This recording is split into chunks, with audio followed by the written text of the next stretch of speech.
En suivant les tribulations d'une nouvelle portée de lion, nous nous demanderons d'où ils tiennent ces mauvaises manières et s'ils comptent les garder.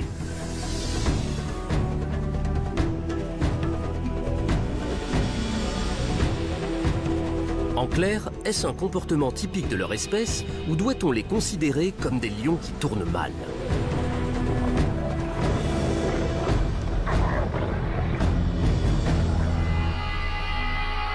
C'est une scène typique de la savane africaine. Les lions affichent un air impassible. Les buffles de Cafreri, de formidables adversaires, se préparent à un combat impitoyable.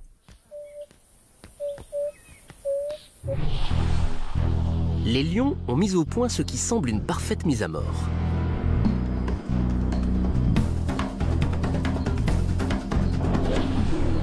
Ils peuvent compter sur la force conjuguée des membres de la troupe pour abattre ces géants. Et ils ont des mâchoires spécifiquement conçues pour broyer les trachées. Le baiser de la mort, rapide et propre. Un grand classique.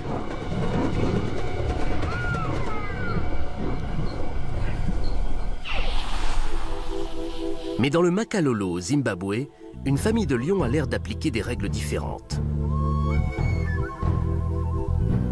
Quand ils tuent, ils brûlent les étapes.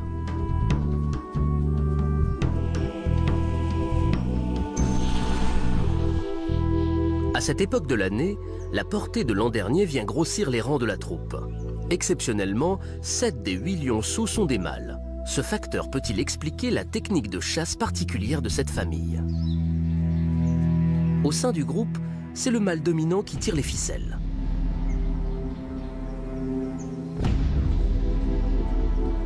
Pour tous les lions qui vivent ici, le buffle est la clé de la survie. Une proie moins volumineuse ne suffira pas à nourrir une troupe de cette taille.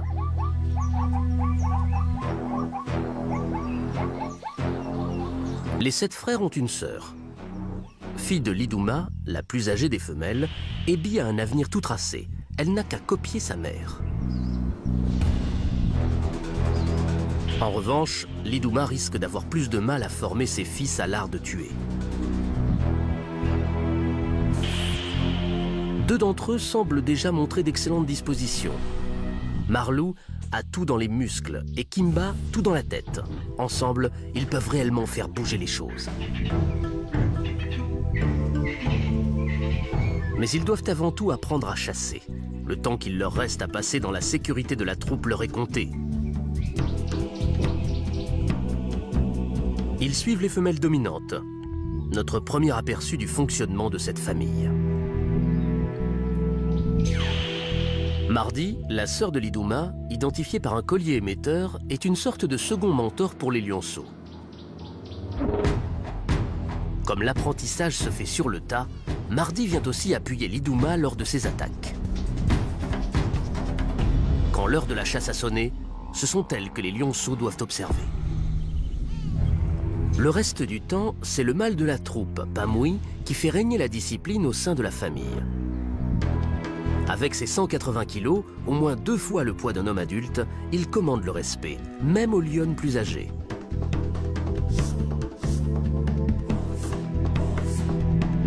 S'il sent la moindre contestation, la situation peut s'envenimer.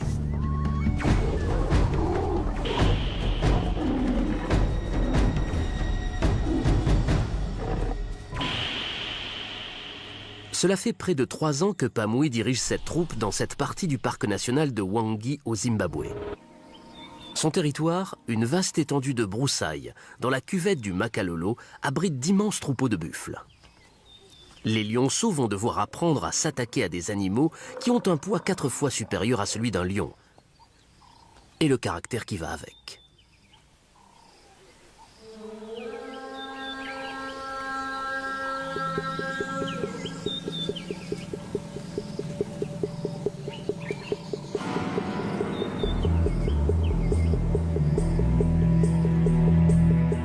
Maintenant qu'ils sont plus grands, les petits vont avoir l'occasion de participer à une vraie chasse.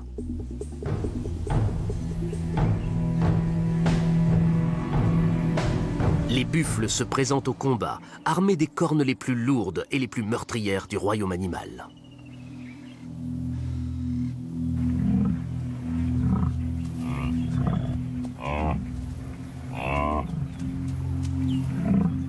Première leçon, apprendre à repérer la cible la plus facile.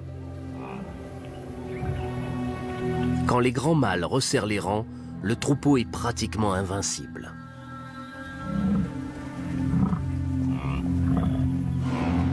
L'Iduma prend la tête de la troupe. Elle est toujours aux avant-postes. Mais comment les nouvelles recrues vont-elles réagir devant la ligne de front des buffles?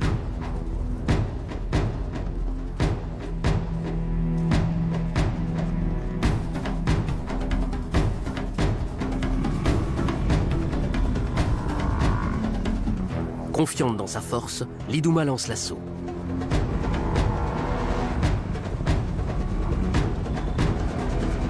Elle a une petite femelle dans sa ligne de mire. Les deux lionceaux viennent l'appuyer sur ses flancs. Les buffles ripostent. L'Iduma se replie et les petits se dispersent. Mais elle n'abandonne pas la partie si facilement. Elle lance une nouvelle attaque, mais le troupeau a repris l'avantage.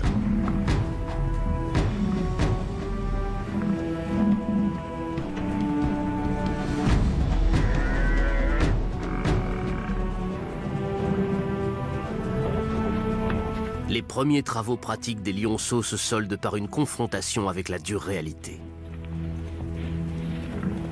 Qu'est-ce qui s'est passé? Tout avait bien commencé. L'Iduma avait saisi sa chance. Un animal qui était resté à l'écart pendant que la panique s'emparait du troupeau. Mais ses fils et le reste de sa troupe ne sont pas venus la seconder à temps. Ce qui a permis aux buffles de se regrouper.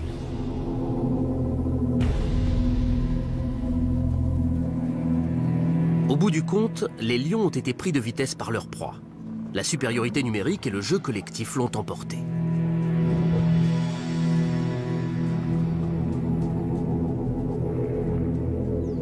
Buffle 1, lion 0. Ces lionceaux ont encore beaucoup à apprendre. La jeune femelle aussi. Elle l'a échappé belle. Mais elle a au moins montré qu'elle avait hérité des talents défensifs de sa race. Et elle en aura besoin.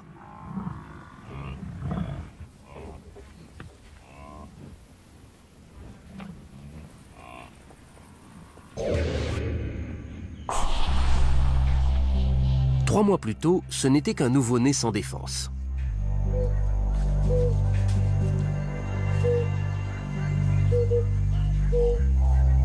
Encore couverte de placenta, elle s'est péniblement dressée sur ses pattes et en quelques jours, elle a rejoint la sécurité du troupeau.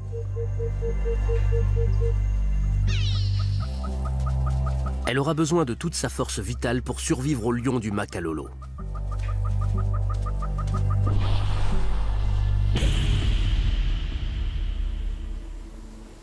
C'est la saison la plus sèche de l'année et la troupe prend l'habitude de repas plus faciles. À mesure que les animaux succombent à la soif, la faim et l'épuisement, la face cachée des lions semble faire surface. Un éléphanteau blessé progresse péniblement au milieu des broussailles.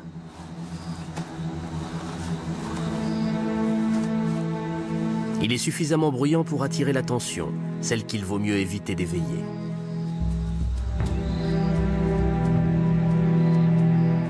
On dirait que c'est le bout de la route pour ce bébé.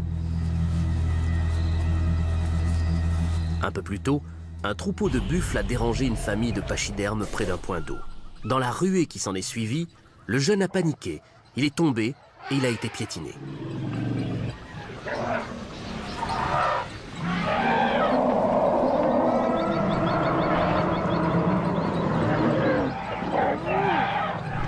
Laissé pour mort, il a réussi à se redresser. Et malgré ses pattes cassées, il a passé les heures suivantes à ramper à couvert. Il n'est pas en état de se défendre.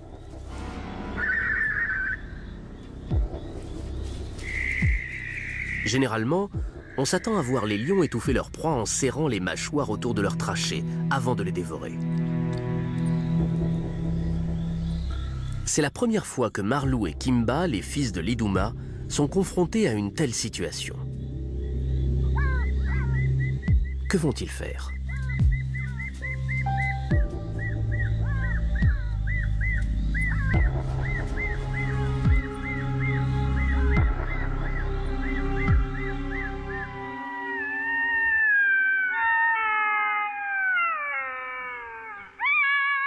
L'aube révèle les événements de la nuit précédente.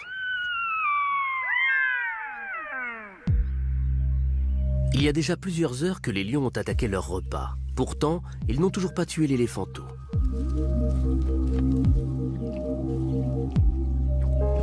Il est encore vivant, mais il bouge à peine. Le traumatisme l'a probablement plongé dans un état semi-comateux.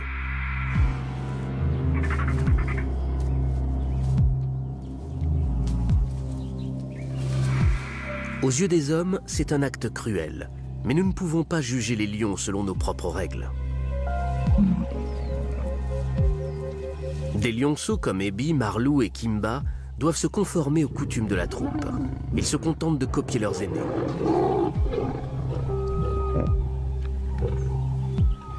Qu'est-ce qui a poussé les vieilles lionnes du Makalolo à sauter l'étape de la mise à mort?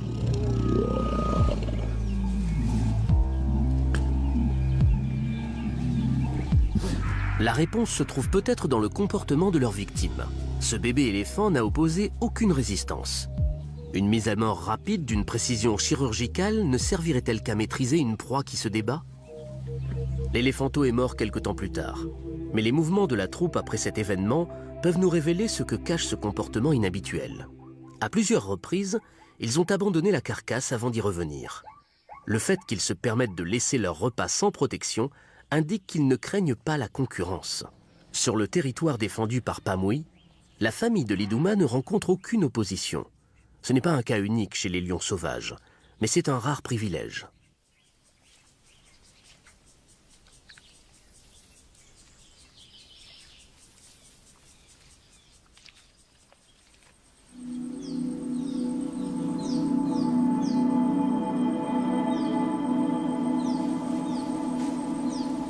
L'Iduma savait que l'éléphanteau ne pouvait pas s'échapper.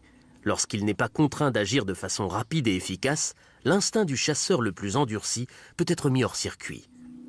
Qui laisserait passer une occasion d'économiser son énergie quand elle se présente? Par contre, l'instinct qui les pousse à dormir pendant près d'une vingtaine d'heures par jour semble bien fonctionner. La raison pour laquelle ces animaux ont recours à cette méthode peut aussi s'expliquer par leur environnement. Bien que la majeure partie du parc national de Hwangi soit laissée à l'état sauvage, les hommes ont aménagé des points d'eau dans la cuvette du Makalolo pour aider la faune pendant la saison sèche. Comme tous les herbivores, les éléphants parcourent tous les jours de longues distances pour aller s'abreuver. Quand deux poids lourds veulent la même chose, il arrive que les esprits s'échauffent.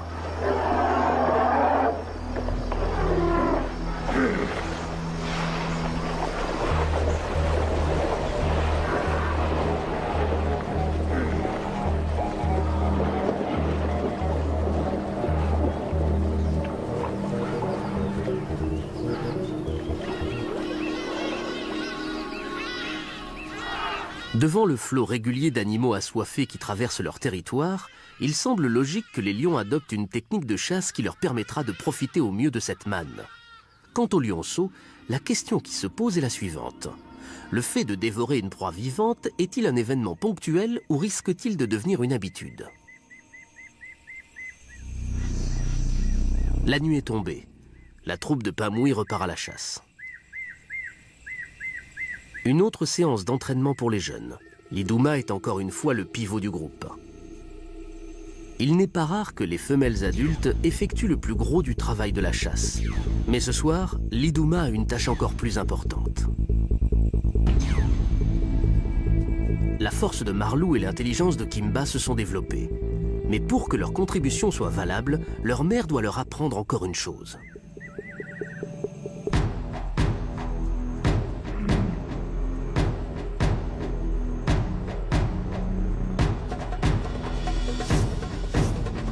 Seront-ils capables de participer à une attaque coordonnée et de prouver aux buffles qu'ils ne plaisantent pas?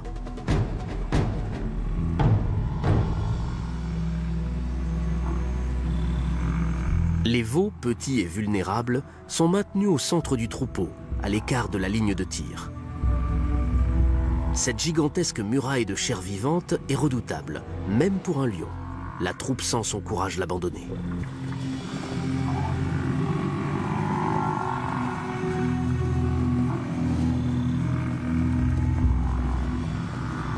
Il se peut que les buffles aient perçu une faille dans la stratégie des lions. Peut-être ont-ils détecté l'incompétence des fils de l'Iduma. Qui sait? Quoi qu'il en soit, les gigantesques herbivores repoussent leurs oppresseurs. Une fois encore, les fils de l'Iduma ont failli à ses espoirs. Une approche aussi imprécise exposerait n'importe quel jeune mâle à des perspectives d'avenir limitées.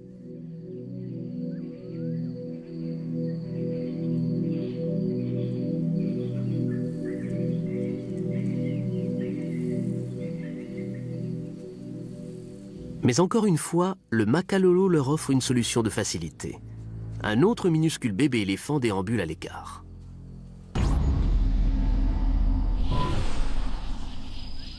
Âgé de quelques semaines à peine, il a été abandonné par sa famille. Les éléphants nouveau-nés sont particulièrement vulnérables aux attaques des prédateurs. Consciente du danger, sa mère et ses tantes ont essayé de l'aider à se redresser sur ses pattes.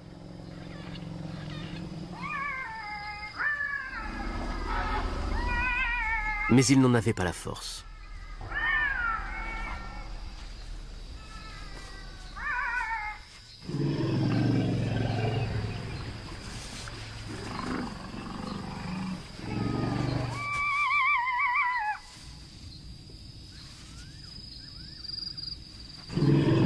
Au début, sa famille est restée près de lui, mais finalement, elle n'a pas eu d'autre choix que de l'abandonner en laissant la nature suivre son cours.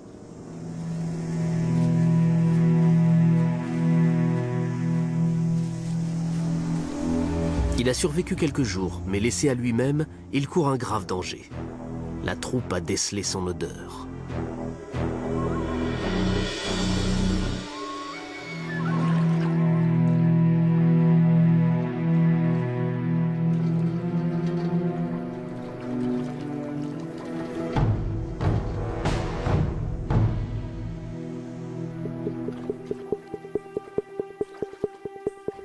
Par un heureux coup du sort, un éléphant mâle fait irruption sur la scène et retarde l'attaque des lions.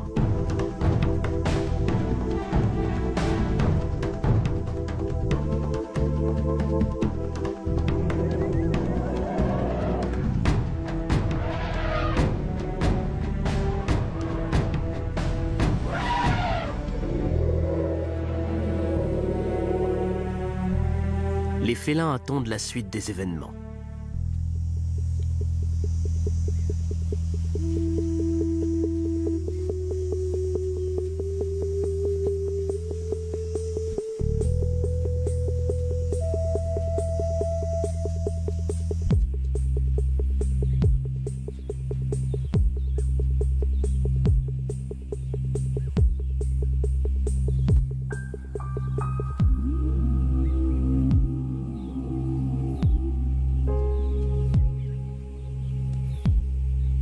L'orphelin n'est pas encore hors de danger. Comment le grand mâle, un solitaire aux réactions imprévisibles, tolérera-t-il la présence de l'éléphanteau? Ils forment une alliance hautement improbable.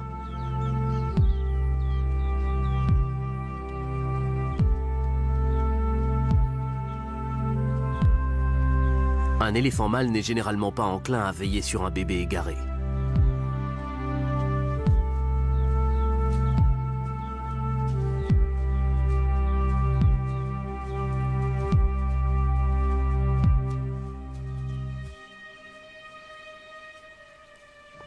Leur nouvelle amitié n'a duré que quelques heures. Le jeune poursuit seul son chemin.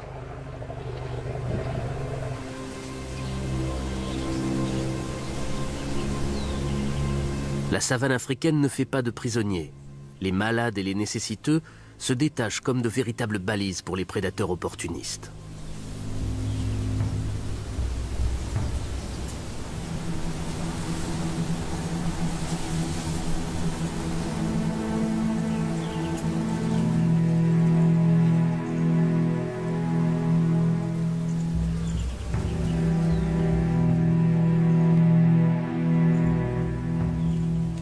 Les vautours sont déjà sur place. Ce sont des experts dans le domaine de la prévision des morts imminentes. Surpris par la tombée de la nuit, ils devront attendre un jour de plus. L'expression « la part du lion » a sa raison d'être. Ils s'attribueront la plus grande partie de ce repas. Déshydraté, probablement traumatisé, le bébé éléphant rend l'âme, s'épargnant ainsi une mort plus horrible. Marlou et Kimba sont maintenant des adolescents. Ils ne le savent pas, mais c'est la dernière fois qu'ils auront un accès aussi facile à la nourriture. Ils vont avoir de la concurrence. Bien qu'ils n'en aient pas conscience, leur mère Lidouma est à nouveau pleine. Marlou, Kimba et leurs 5 frères vont bientôt devoir envisager de changer d'air. Il y a 3 mois et demi, Pamouille a détecté l'odeur qui lui indiquait que les lionnes étaient prêtes à s'accoupler. Il les a montées plusieurs fois par heure pendant 4 jours, un véritable marathon sexuel.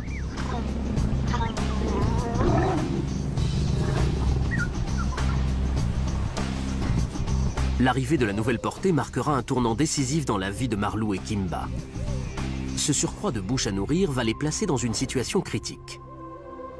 Cette concurrence supplémentaire ne va pas leur simplifier la vie.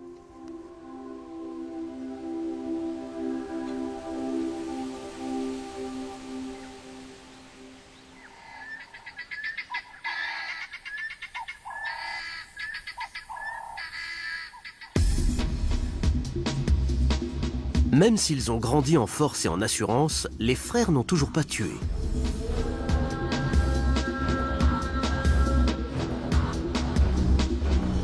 Leur enseignement arrive à son terme. Sentant peut-être qu'ils ont besoin d'un plan d'attaque, ils apportent un soutien correct à leur mère. C'est un tournant décisif dans leur vie.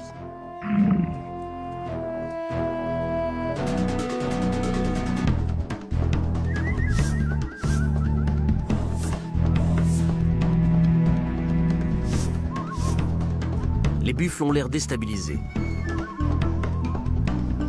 Une charge éclair sème la panique dans leur rang. Dans la confusion, un animal se laisse distancer.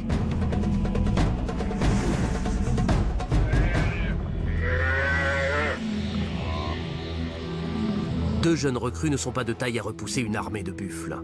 Il est temps que toute la fratrie s'engage.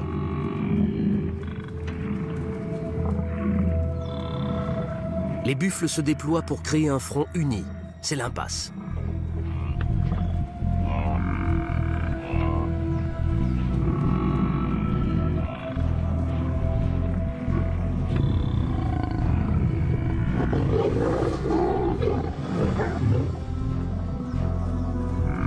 Les lionceaux ont encore besoin d'un vieux briscard pour mettre la touche finale.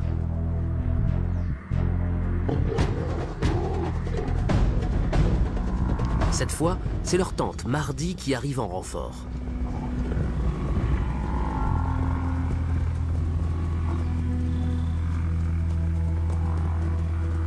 Les jeunes ont participé à l'exécution d'une embuscade classique, mais ils ne sont toujours pas capables de finir le travail.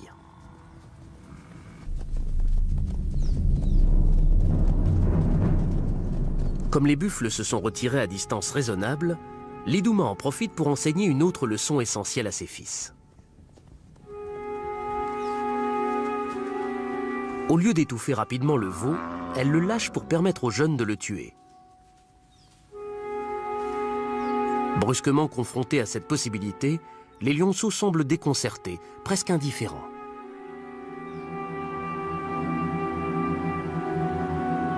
On a l'impression de regarder un chat domestique qui joue avec sa nourriture. Ces lions ne sont-ils pas suffisamment affamés pour tuer leur proie? Il est extrêmement rare de voir un lion retenir son instinct de tueur. Même Mardi semble avoir une approche nonchalante de la mise à mort.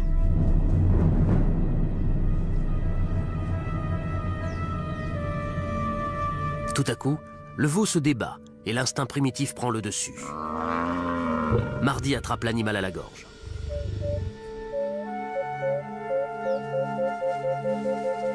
Une légère pression continue suffira à asphyxier l'animal, mais elle ne va pas jusqu'au bout. Espère-t-elle que les lionceaux viendront faire une nouvelle tentative ou partage-t-elle la même désinvolture vis-à-vis de la mise à mort? Face au courroux et au puissant armement des buffles, se peut-il qu'ils n'aient tout simplement pas envie d'apprendre à tuer selon la méthode classique?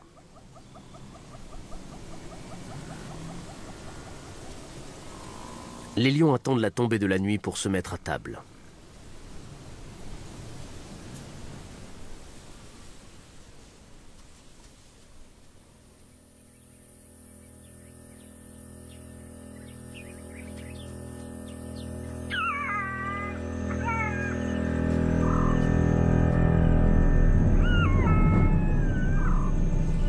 Par ici, la mort est parfois lente à venir.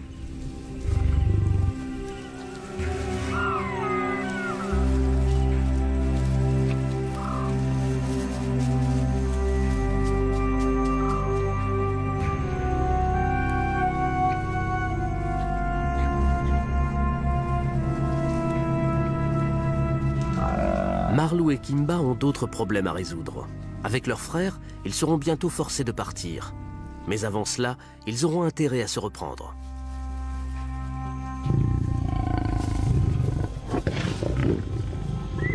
La dynamique familiale est sur le point de changer. En grandissant, les jeunes mâles tendent à dominer leur mère, mais ils ne sont toujours pas capables de tuer par eux-mêmes.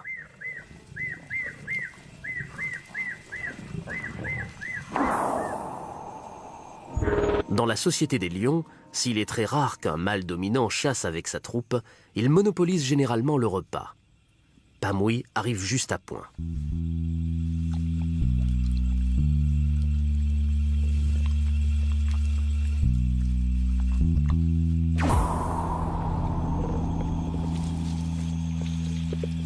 Kimba et Marlou lui font de la place. Les deux frères sont unis par un lien très fort, un lien qui pourrait un jour les placer en concurrence directe avec leur père. Bien décidés à réfréner leur ardeur, Pamui prend les choses en main.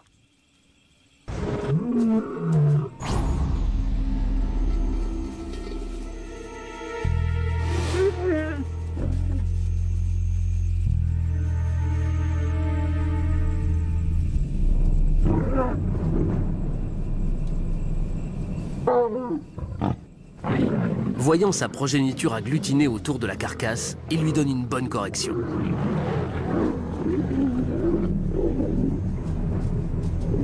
Les jeunes ont appris une autre leçon. Les grands mâles sont les premiers servis. Kimba attrape ce qu'il peut et bat en retraite.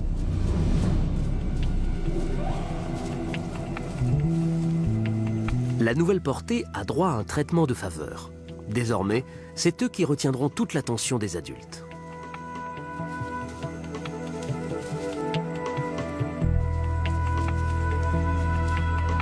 Le patriarche se contente d'attendre le moment inévitable où ses fils aînés quitteront la troupe. Même une innocente tentative de rapprochement de Kimba suscite l'irritation de son père.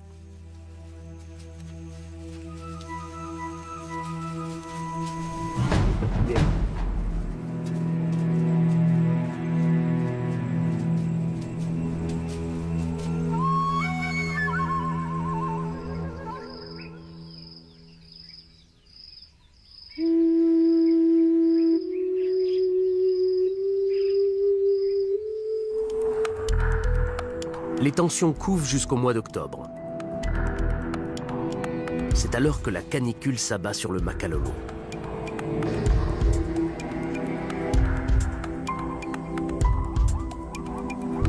Les températures de plus de 30 degrés vident le paysage de toutes ses couleurs. Des tempêtes de poussière balaient le sol, et même les points d'eau artificiels s'assèchent.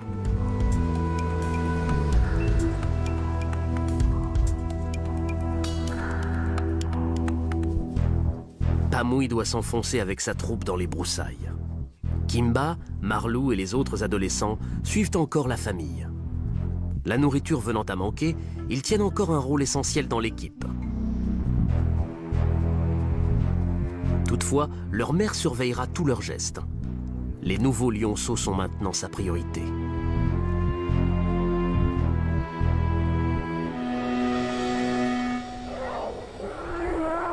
Aux abords de ce qui reste des points d'eau, la boue piétinée par des milliers de pattes et de sabots recèle des pièges mortels. Les éléphants adultes se livrent à leur traditionnel rituel de nettoyage de peau. Mais pour les bébés, ce site offre un nouveau danger.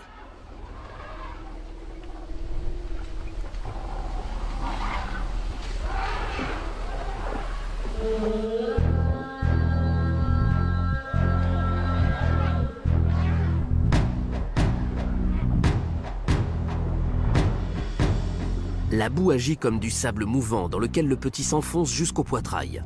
Il n'a pas la force de s'extirper, et plus il se débat, plus il s'enfonce.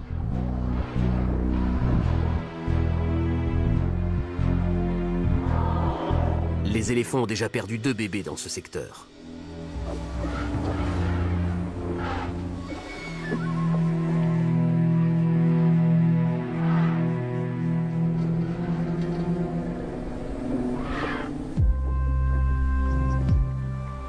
Cette fois, l'intervention de la mère est couronnée de succès. Par des gestes délicats de son pied massif, elle arrive à libérer son bébé.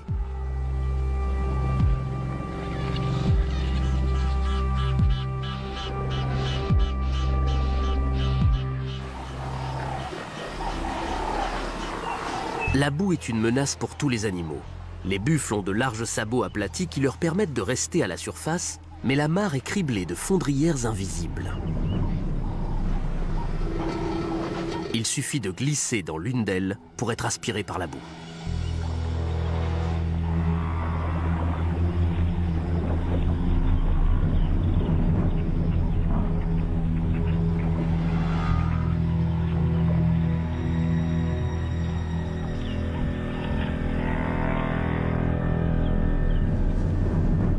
Cette petite femelle cuit sous les rayons du soleil depuis déjà 2 jours. Et la nuit ne lui apporte pas de réel soulagement.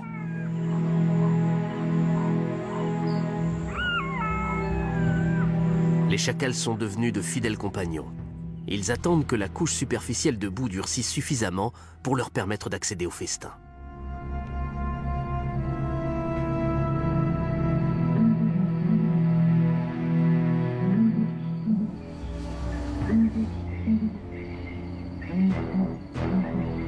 Le matin du 3e jour, la jeune vache est confrontée à un sort plus terrible encore. La troupe du Makalolo fait son apparition. Comme d'habitude, l'Iduma prend la tête des opérations.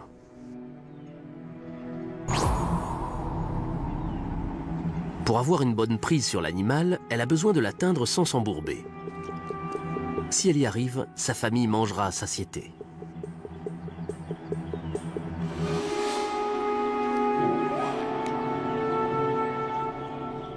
Les lions se méfient de la boue. L'Iduma contourne prudemment la surface desséchée par le soleil.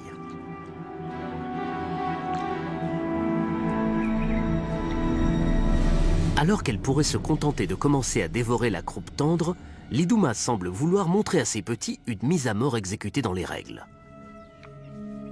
Comme elle ne peut pas atteindre la trachée, elle mord sa proie au naseau et maintient sa pression suffisamment longtemps pour l'achever rapidement. La raison qui a poussé la lionne à effectuer cette mise à mort traditionnelle est un mystère.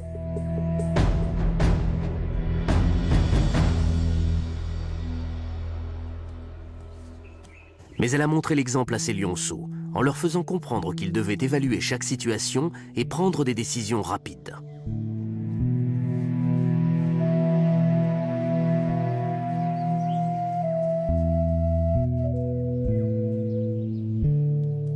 Ce buffle était peut-être plus menaçant qu'il n'en avait l'air. S'il s'était débattu, il aurait pu entraîner un des lions dans la boue. En le tuant rapidement, l'Iduma s'est assuré qu'il pourrait le dévorer sans danger.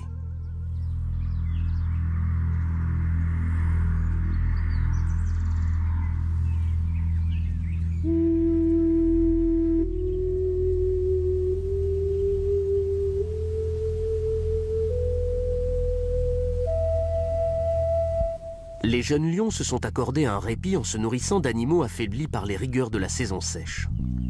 Mais pour Kimba et Marlou, ces journées nonchalantes passées auprès de leur mère en dépendant entièrement d'elle pour la nourriture sont comptées. Ce sont presque des adultes maintenant. Ils ont un énorme appétit et d'autres aspirations.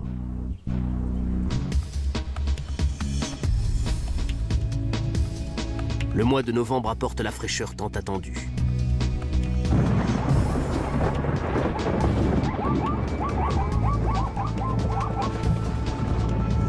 Pendant plusieurs semaines d'affilée, il tombe une moyenne de 5 mm d'eau par jour.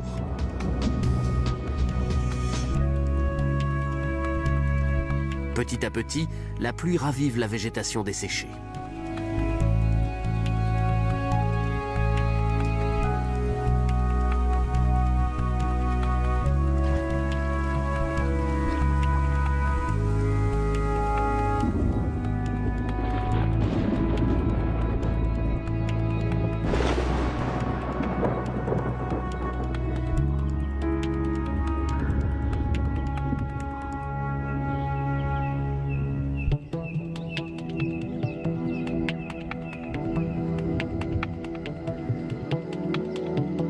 Les animaux qui restaient cachés ou cantonnés autour des rares points d'eau qu'ils pouvaient trouver sont à nouveau libres de vagabonder pour s'alimenter et s'accoupler. C'est le retour du baby-boom annuel.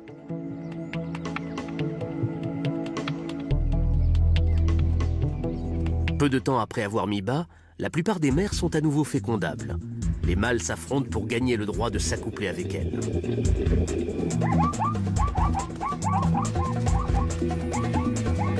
Les zèbres se mordent et se donnent des coups de sabot.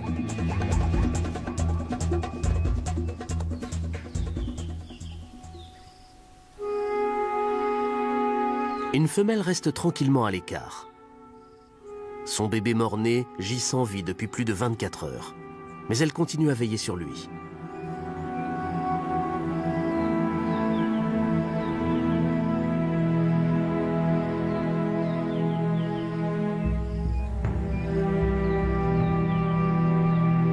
Les chacals rôdent à proximité. Ce qui est une tragédie pour un animal est un festin pour un autre, et une chance de fonder sa propre famille.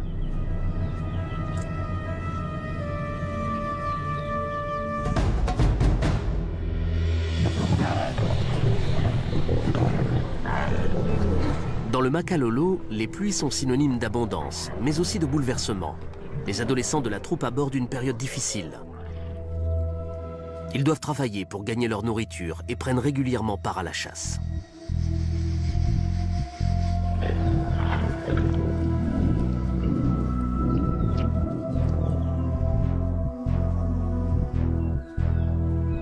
La nouvelle portée grandit vite. Désormais, Kimba, Marlou et les autres affrontent une concurrence accrue autour du repas.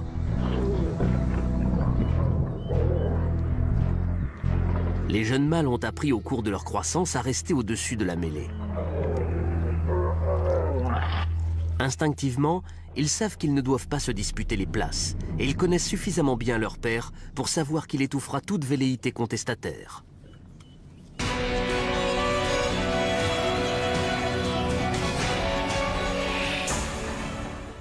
Nous aurions pu révéler son endurance sur un pont sans fin. Prouver sa robustesse sur une route de montagne, démontrer sa fiabilité dans un désert et laisser le soleil souligner son design. Mais pourquoi faire tout ça? Dacia Sandero, 7 990 €. Pas besoin d'en rajouter. Oh, t'as l'air reposée? Si tu savais. T'es radieuse! Q10 crème d'énergie. Attaquez la journée avec un teint reposé comme après une bonne nuit de sommeil. L'alliance du Q10 et des baies de goji pour réduire les premières rides et marques de fatigue. Q10 crème d'énergie de Nivea, élu produit de l'année 2014. Nouveau, le pouvoir du Q10 dans une CC crème correction teint. L'outil 3 en 1 de Black & Decker coupe les bordures, fait les finitions et permet même de tondre avec un seul et même outil. Il prend peu de place à ranger. Outil 3 en 1 Black & Decker. 3 applications, une solution. Un casse-tête animalier plein de vie. Sortez les fusées. Pet Rescue Saga, à télécharger gratuitement dès à présent. Coupe du monde de la FIFA 2014. Intégrale, 16h, 2h du matin, tous les matchs sur RMC. RMC, c'est là que ça se passe. Des clips d'Atoll. Les branches se clipent et se déclippent. Parce que nous avons tant de choses à partager. Partageons-les. Atoll, créateur citoyen. Voici ce qui défile sous vos pieds lorsque vous roulez à 30 km/h. En cas de chute, avec un équipement complet, vous pouvez glisser plusieurs secondes en restant protégé.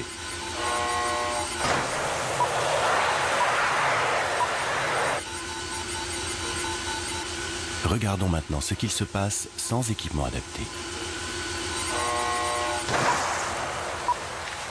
À moto ou en scooter, sans équipement complet, vous risquez d'y laisser votre peau. Good Game Empire. Bâtissez un formidable château. Faites la conquête des terres et des continents. Régnez sur le monde. Et devenez une légende sur Good Game Empire. Jouez à Good Game Empire. Maintenant sur empire.fr.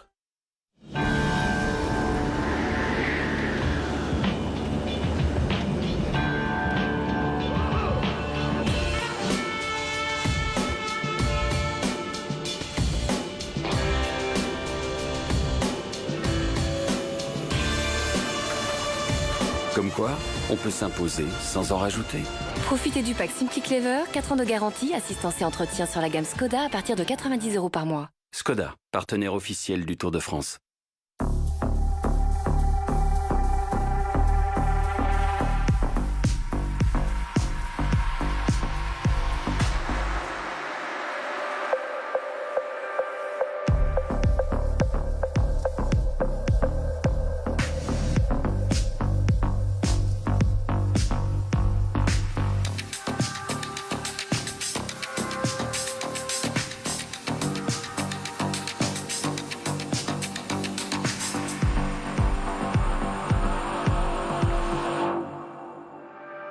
What did you expect? Schweppes.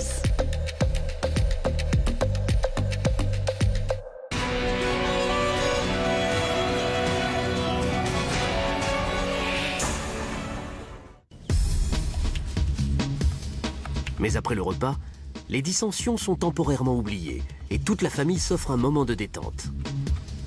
Les lionceaux comblent vite leur retard et les mères ont de quoi s'occuper.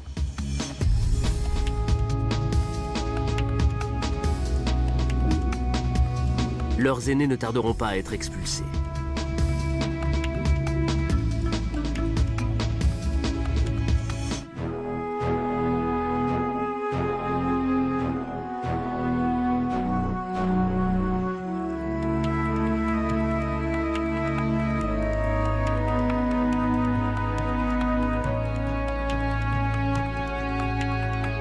De plus en plus souvent, le gang des adolescents se repose à l'écart du reste de la troupe.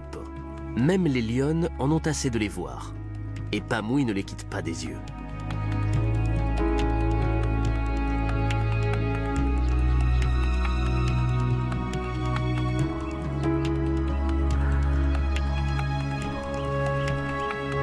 Ils forment une redoutable coalition. 7 nouveaux mâles qui pourraient un jour menacer leur père dans son statut de seigneur du Makalolo. Leur réussite dépendra de la force de leurs liens. Même sans leurs autres frères, Kimba et Marlou pourraient faire sérieusement concurrence à leur père pour ce qui est des femelles et du gibier. Leur unique sœur restera dans la famille. Les jeunes femelles quittent rarement le clan maternel. En revanche, ses frères devront partir avant d'avoir atteint leur maturité sexuelle, vers 2 ou 3 ans. Et dans ce secteur, ils seront bien forcés de chasser le buffle s'ils veulent avoir la moindre chance de survivre. Kimba et Marlou vont affronter un environnement dangereux et imprévisible. Ils devront traverser une multitude d'autres territoires. Les mâles des troupes environnantes seront prêts à défendre leur lopin de terre jusqu'à la mort. Maintenant que leur crinière s'épaissit et que la testostérone commence à bouillonner dans leurs veines, ils ne tarderont pas à avoir eux-mêmes envie de partir. Espérons que ce qu'ils ont appris leur permettra d'affronter de nouveaux rivaux.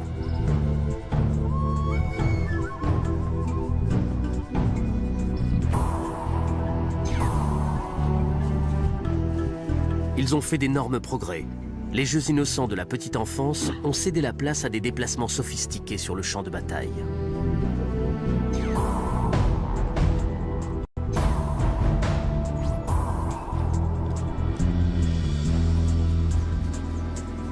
Après des mois et des mois de tâtonnements, Kimba, Marlou et leurs autres frères sont prêts à chasser comme une seule entité. Et aujourd'hui, brusquement, tout a l'air différent. Ils recherchent le défi suprême. Et cette fois, ils l'aborderont à leur manière.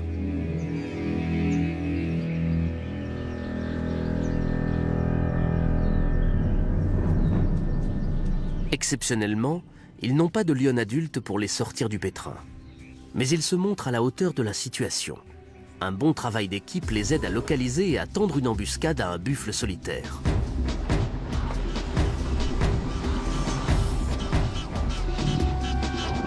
Le vieux mâle sait que les lions détestent se mouiller les pieds.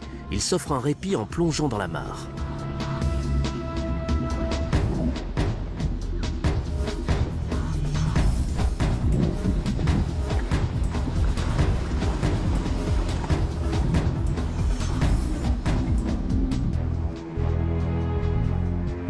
Marlou avance courageusement dans l'eau.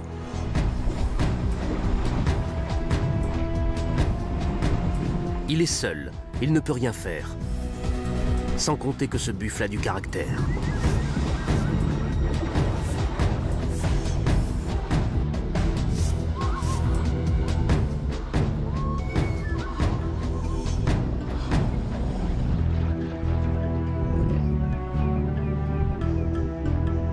Mais les lionceaux ne veulent pas s'avouer battus. Ils ont acquis de la maturité et de la patience. En travaillant ensemble, ils prouvent qu'ils peuvent se débrouiller seuls.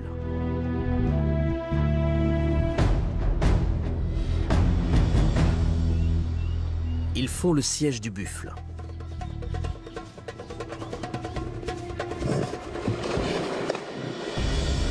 Les frères jouent la sécurité, et ils ont bien raison. Un faux pas et il glisserait à la portée de ses cornes meurtrières.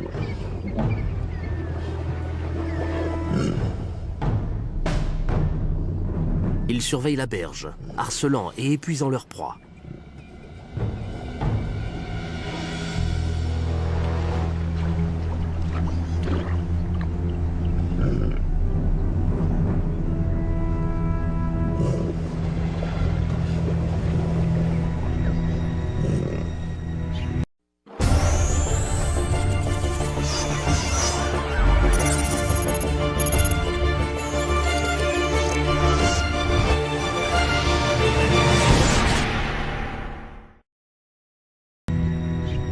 Malgré leur persévérance, ils vont rencontrer un obstacle de dernière minute.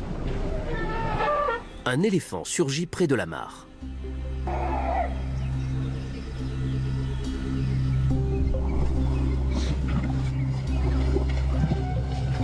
Le buffle profite de cette distraction pour s'enfuir.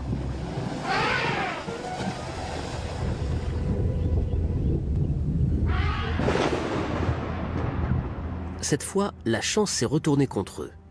Mais on sait que même les chasseurs confirmés manquent régulièrement leur cible.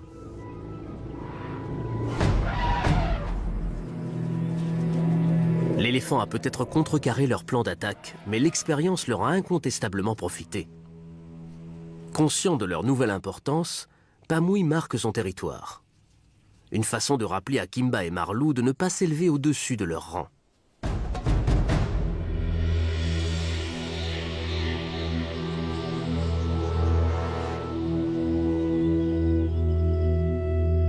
La saison faste est terminée. Dès le mois de juin, tout est à nouveau desséché.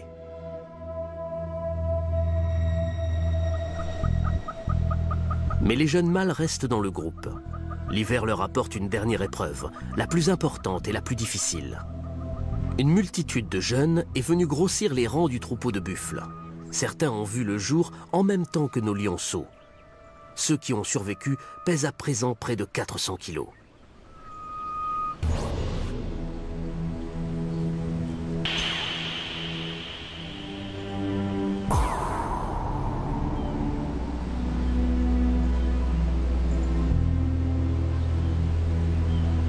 Un supplément de muscles pour renforcer la ligne de défense du troupeau.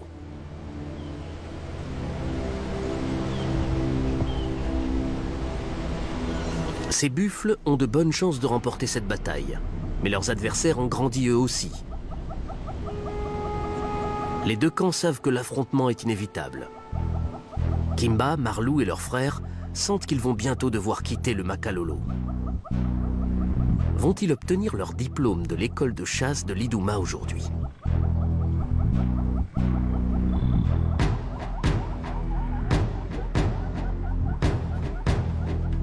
Celle-ci agit à son habitude et mène l'attaque. Après plusieurs charges fictives, ils réussissent à isoler un jeune buffle. Kimba plante ses griffes dans son échine pour le retenir. Les buffles adultes font demi-tour, mais les lions restent concentrés. Restant à bonne distance des pointes acérées, Marlou et Kimba finissent par aider l'Idouma à terrasser sa proie.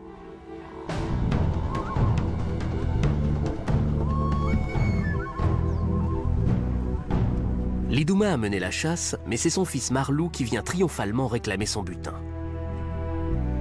La question qui se pose est, que va-t-il faire à présent ? les buffles n'ont pas abandonné la partie et l'Iduma repart à l'attaque.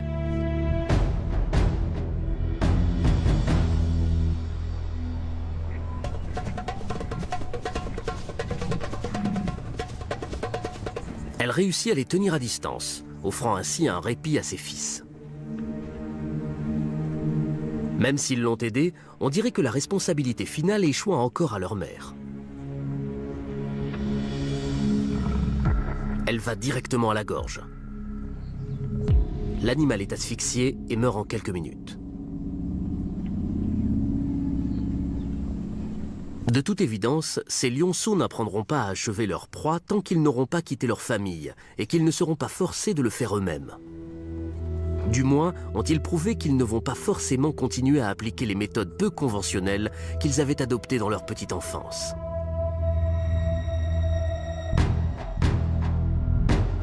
Soumise à une forte pression, cette nouvelle génération a appris ce qu'on attendait d'un chasseur noble et efficace.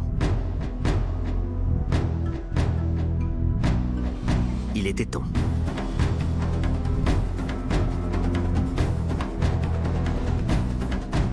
Une incursion dans le territoire voisin donne à Marlou et Kimba une énorme frayeur quand le concurrent direct de Pamui leur offre un avant-goût de ce qui les attend.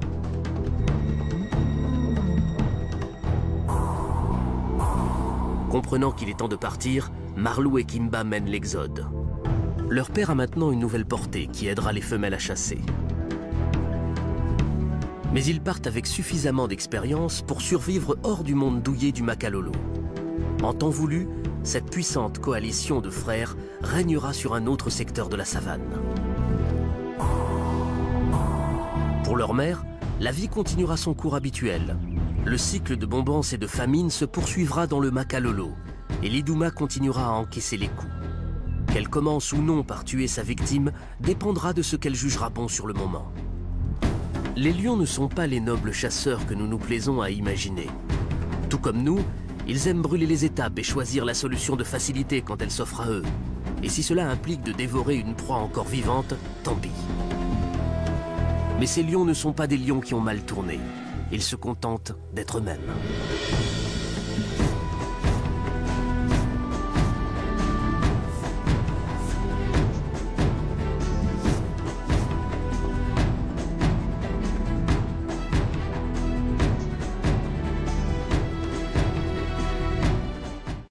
Aujourd'hui, dans Attache-moi si tu peux, je vais être secoué comme un prunier tandis que je tente de m'échapper sans faire de mouvement brusque. Elle me pique la tête, ma tête. Et pour m'empêcher d'avoir la bougeotte, je vais mettre à contribution un énorme scorpion et 200 000 abeilles. Voilà comment je compte faire pour apprendre à m'échapper d'une situation extrêmement périlleuse en bougeant le moins possible. Vous voulez me tuer ?